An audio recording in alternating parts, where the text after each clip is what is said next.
Assalamualaikum warahmatullahi wabarakatuh. Selamat sore, berjumpa kembali bersama podcast Bapakes Semarang. Dan pada sore hari ini kita akan berbincang-bincang khusus tentang evaluasi pasca pelatihan khususnya untuk Latsar CPNS. Dan telah hadir di hadapan kita salah satu analis data, beliau ahli statistik, namanya Bapak Aris Nugraha. Apa kabar Pak Aris? Luar biasa. Iya, alhamdulillah. Kemarin saya dengar Bapak mewakili Kemenkes, khususnya Bapakes Semarang, untuk menjadi salah satu narasumber ya Pak ya, di pertemuan dengan Badan BPSDM Kementerian Hukum dan HAM. Ya. Bagaimana cerita Bapak tentang evaluasi pasca pelatihan ini, sejauh mana penting dan atau latar belakangnya Bapak silakan bercerita sedikit tentang evaluasi pasca pelatihan ini dan metode-metode mungkin ya nanti ke depannya. Oke, yang sekarang adalah bagaimana makna khusus daripada evaluasi pasca pelatihan khususnya untuk Latsar CPNS. Ya, jadi ketika di dalam Latsar itu diajarkan tentang nilai-nilai dasar PNS. Dan kemudian ketika menjadi peserta mereka harus melakukan laporan dari aktualisasi. Setelah menjadi alumni tentu saja harapannya pelatihan itu bisa mengubah dari pengetahuan, dari learning, dari knowledge menjadi sebuah perilaku ya. Disitulah peran evaluasi pasca pelatihan di mana karena referensi kita dari Kirkpatrick sendiri bahwa jadi kita memakai bukunya Kirkpatrick Transferring Knowledge to Behavior, artinya betapa pentingnya evaluasi pasca pelatihan, di mana bisa menjamin adanya perubahan perilaku hasil dari aktualisasi nilai-nilai dasar. Iya. Jadi berapa agenda sebetulnya Pak di dalam pelatihan Latsar ini yang kita tetap semuanya dari LAN Pak ya, LAN RI ya. Kemudian Bapakes Semarang sebagai pelaksana daripada pelatihan ini berdasarkan izin prinsip dan juga kita punya sudah akreditasi ya. Dalamnya kita akreditasi A ya Pak ya? Ya, kita terakreditasi A dimulai sebenarnya sebelumnya sesaat sebelum terakreditasi A kita mendapatkan apresiasi sebagai lembaga diklat terbaik nasional, barulah kemudian institusi kita terakreditasi A bahkan bintang 2 ya. Khusus program Latsar kita juga terakreditasi A. Ya, saya sendiri baru sebulan setengah sekali ya. Jujur aja makanya saya bertanya dulu dan biar diperkuat oleh Pak Aris karena beliau sudah lama di Bapakes Semarang. Jadi berapa agenda Pak yang dipelajari selama Latsar ini Pak? 4 agenda. 4 agenda ya. Yang pertama agenda prinsip bela negara ya. Ya. Prinsip atau perilaku sikap bela negara ya. Yang kedua adalah nilai dasar PNS ya atau aneka ya. Yang ketiga adalah kedudukan dan peran PNS dalam negara kesatuan Republik Indonesia. Yang keempat adalah habituasi Pak ya. Baik. Nah, khususnya yang dinilai dalam EPP ini, khususnya agenda berapa Pak sebetulnya? Atau keseluruhan agenda Pak? Ya, emang ada perubahan. Ada perubahan ya? Ketika kita memakai perlan yang tahun 2018, kita lebih pada agenda 2. Tapi ternyata ketika ada perlan terbaru tahun 2021, itu terkait dengan agenda-agenda lain. Jadi seluruh agenda dievaluasi ya? Artinya, Bapakes tetap tidak boleh berhenti. Ketika ada kebijakan yang berubah, kita juga tetap harus mengikuti alur itu. Itu sebabnya mungkin langkah awal untuk kita melakukan EPP di tahun depan adalah kita desain kembali instrumennya. Jadi sebetulnya sudah berapa kali kita nggak evaluasi ya EPP. Dan paling cepat kapan Pak EPP dilaksanakan?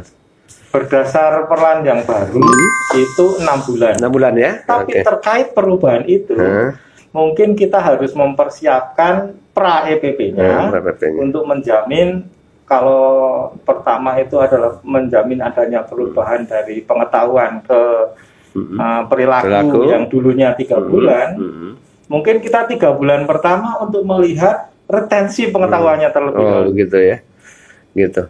Baik, jadi teman-teman berbeda dengan beberapa tahun sebelumnya, mungkin agenda 2 ya titik beratnya, sekarang seluruh agenda akan dipertanyakan. Termasuk agenda 1 ya, tentang di dalamnya adalah bela negara, wawasan kebangsaan, dan isu kontemporer.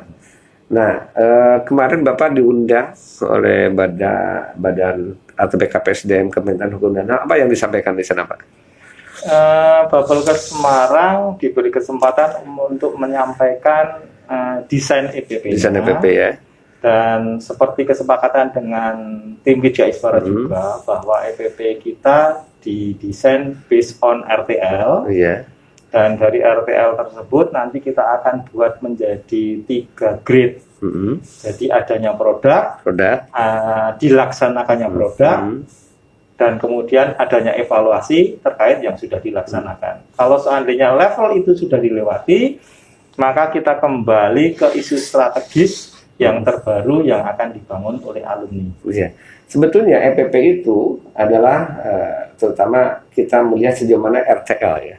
RTL itu apa, Pak? Rencana tindak lanjut. Nah, teman-teman, kalau CPNS menganggap selesai ini latsar, berarti bukan rencana tindak lanjut, tetapi rencana yang tidak lanjut. Nah, ini yang harus diperhatikan. Supaya RTL-nya jalan, M-nya tidak hilang, maka dilakukanlah EPP. Dan EPP ini juga sendiri sudah disampaikan ya kepada para peserta latsar, jangan sampai ketika ada EPP, kualitas hasil daripada pelatihan itu sudah luntur di 6 bulan kemudian ya Pak ya, begitu. Nah, manfaat EPP sendiri secara keilmuan bagaimana, kemudian manfaat bagi satker atau yang mengirim peserta latsar maupun pesertanya, gimana tuh Pak, manfaat apa yang dapat diperbandingkan oleh Bapak? Iya, jadi mungkin awalnya dari keilmuan atau pendekatannya dulu. Ketika kita dengan pendekatan yang sesuai, kita memakai Kick Patrick, betul. Kick Patrick apa tuh Pak, Kick Patrick itu? Kick Patrick itu Kick Patrick. Oh, Kick Patrick. 4 level Kick Patrick. Tadi saya pikir High Patrick. Tapi Kick Patrick ya. Apa isi daripada Kick Patrick itu sendiri? Kick Patrick itu prinsipnya adalah membuat kegiatan pembelajaran itu menjadi 4 level. Oh, 4 level. Ya, level pertama. Itu sejenis ukurannya ya, ukuran pembelajaran atau bagaimana itu? Itu fase di dalam pembelajaran. Fase di dalam pembelajaran dengan metode Kick Patrick akan diterapkan pada evaluasi pasca pelatihan peserta latsar, begitu kan? Betul. Ya, apa aja tuh Pak? Ya, jadi kalau level 1 Kick Patrick itu adalah reaction, itu adalah mengukur respon dari peserta ketika peserta mulai masuk ke dalam pembelajaran. Tahap pertama adalah mengubah peserta atau melihat peserta, nilai-nilai yang ada di dalamnya menjadi sebuah. Ya, jadi ada di dalam ketika dia ada di dalam pelatihan. Pelatihan ya. Level kedua itu mengukur ending dari pelatihan itu. Oh, jadi pertama ukuran itu, yang kedua ukuran yang kedua. Ya. Pengetahuan yang didapat setelah selesai dalam fase pelatihan. Masuk ke level 3, sudah tidak lagi peserta, menjadi alumni. Oh, jadi level 3 itu diukur ketika menjadi alumni, gitu ya intinya Pak ya? Di situ diukur apakah ada perubahan dari pengetahuan yang dimiliki saat pelatihan menjadi perilaku di tempat kerja. Jadi diukur bagaimana anak-anak itu dikasih ilmu-ilmu ya secara teori dan sebagainya, bagaimana anak-anak itu berperilaku apakah sesuai dengan nilai-nilai dasar PNS, ditanya begitu ya.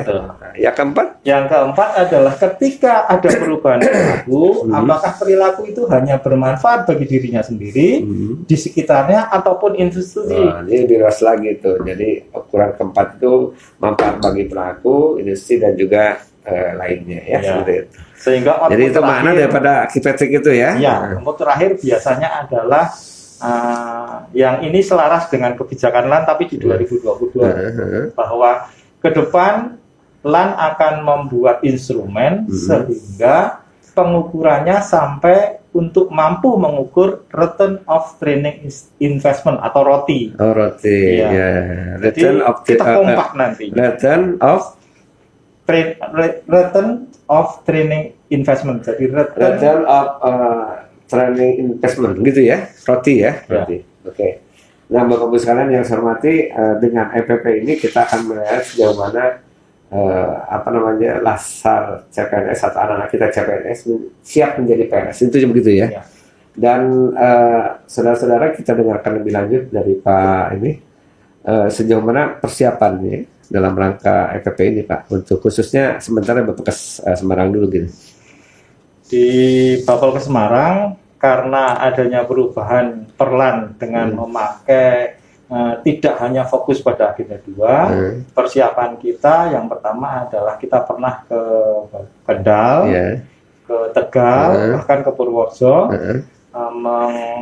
yang mereka mengirimkan ke kita ya. Iya, jadi karena mereka user, tetapi pada titik tertentu mereka nanti yang akan mengelola alumni Lazar, sehingga kita perlu menyampaikan, memperkenalkan seperti apa desain EPP di Bappenkes dengan harapan outputnya yang nanti akan kita dapat itu baik dari BKD ataupun dari Kemenkes tidak terlalu berbeda. Yang tadi rasanya ke Purworejo, Tegal, sama Kendal ya. Yang ke Kemenkes sendiri udah dicoba kemana? Misalnya yang ke Sarjito belum ya? Ya, kalau yang ke Sarjito karena kita sudah berulang melakukan. Sudah berulang ya, berarti sudah kita akan melakukannya di awal tahun. Awal tahun ya. Jadi karena kenapa tadi saya tanyakan kenapa Kendal, Purworejo dan Tegal karena baru ya, untuk Kemenkes, ke Karyadi, ke Karyadi Semarang, ke Jogja atau Sarjito dan juga sekitarnya KKP, kemudian juga yang rumah sakit lainnya, itu sudah dilaksanakan sebelumnya. Jadi itu untuk tinggal melangkah aja 6 bulan kemudian Pak ya, akan ini kan. Nah, untuk EPP sendiri sudah koordinasi dengan Kemenkes LAN, itu sudah sejauh mana nih? Ya, jadi sebenarnya dari LAN sendiri yang menyampaikan bahwa karena dari Kemenkes memang mungkin kita secara kontinu melakukan itu terkait dengan pertanyaan tadi ketika Kemenkumham bertanya kepada LAN, itu ternyata diarahkan karena statement LAN adalah yang kontinu sudah mengerjakan itu Kemenkes. Ternyata ketika diketahui Kemenkes dan diarahkannya kok ke Bappenkes Semarang, itu nyambung dengan pertanyaan yang awal, kita akhirnya harus sebenarnya bukan mengajarkan tapi lebih pada sharing knowledge terkait apa yang sudah kita kerjakan. Dan memang sih terima kasih juga pada beliau yang memberi kesempatan saya untuk saat itu bisa berinteraksi dengan Kemenkumham dan akhirnya kita bisa menyampaikan banyak hal yang sudah kita kerjakan, bahkan kita diperkaya juga masukan-masukan.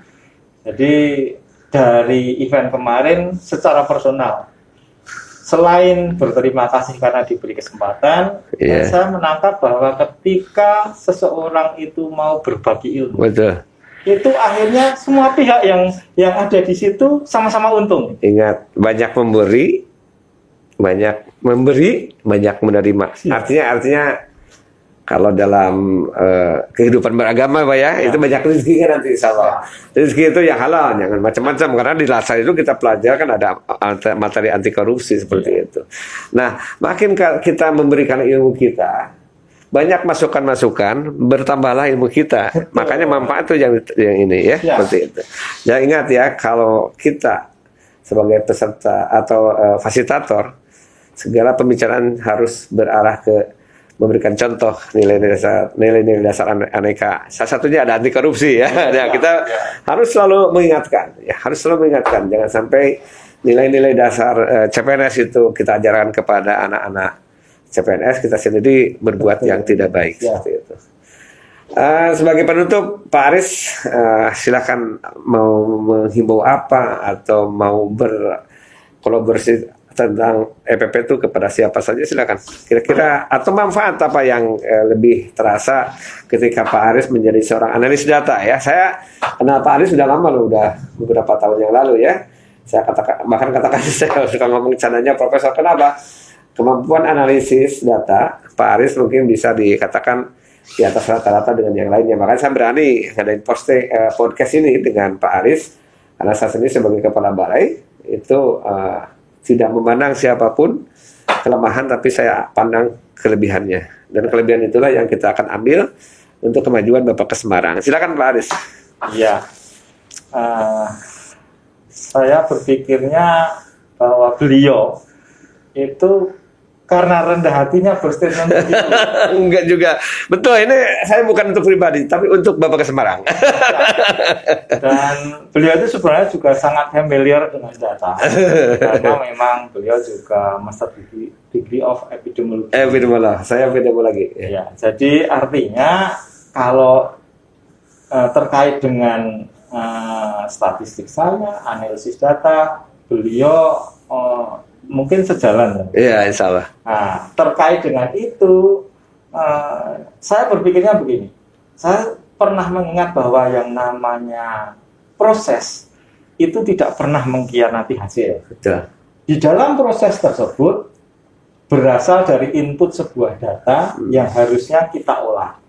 Terkait dengan nilai-nilai anti korupsi, ketika kita mengerjakan data, kita kerjakan data yang sebenarnya. Nah itu. Apapun hasilnya. Apapun hasilnya harus jujur hasilnya. Iya. Artinya dari hal tersebut, akhirnya malah kita akan mendapatkan kesimpulan-kesimpulan yang bisa untuk memperbaiki diri kita. Jadi data itu jangan dibuat ABS, asal Bapak senang. Justru data itu memberikan gambaran warning system, atau kalau dalam PPU ada early warning system, ada sistem kewaspadaan ini. Nah, dengan data ini kita bisa menatap masa depan yang lebih baik. Ya.